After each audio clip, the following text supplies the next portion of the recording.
সুতরাং সব কিছুর মূল হলো একটি জিনিস, সেটার নাম হলো শান্তি।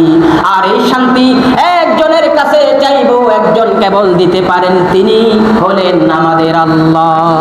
তিনি কে? তিনি কে? সব কিছু দেওয়ার মালিক কে? ইজ্জত দেওয়ার মালিক কে? বেইজ্জতি করার মালিক কে? টাকা পয়সার মালিক কে? হায়াত দেওয়ার মালিক কে? জীবন দেওয়ার মালিক কে? সব কিছুর মালিক কে? এই জন্য আল্লাহ পাক বলেন, তুইজ্জু মান তাশাউ ওয়া তুযিল্লু মান তাশাউ বিয়াদিকাল খায়র ইন্নাকা আলা কুল্লি শাইইন কাদির। সুবহানাল্লাহ। সুবহানাল্লাহ বলতে মন চায় না? বাসায় গিয়ে বলবে সবগুলো একসাথে। হুজুর যা বলছে, কোথায় সুবহানাল্লাহ বলতে হয়, কোথায় আলহামদুলিল্লাহ বলতে, হুজুর জানি না, সব কিছু একসাথে বাসায় গিয়ে বলবো।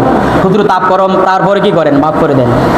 বাসায় গিয়ে বলবে। একবার সুবহানাল্লাহ বললে আল্লাহর হাবিব বলেন, আকাশ এবং জমিনের মাঝখানে যত বিশাল শূন্য একটি জায়গা আছে, সেটা আল্লাহ পাক সওয়াব দ্বারা পরিপূর্ণ করে দেন। সুবহানাল্লাহ। আল্লাহ পাক নবীদের মাধ্যমে আমাদেরকে কি দিয়েছেন? শিক্ষা দিয়েছেন। আমরা বিপদে পড়ি, নবীরা পড়ে না? আমাদের চাইতে বেশি পড়ছে না? নবীদের সাথে পৃথিবীর কোনো মানুষের তুলনা হয়? হবে কখনো? ইব্রাহিম আলাইহিস সালাতু ওয়াস সালাম কত বিপদে পড়ছেন।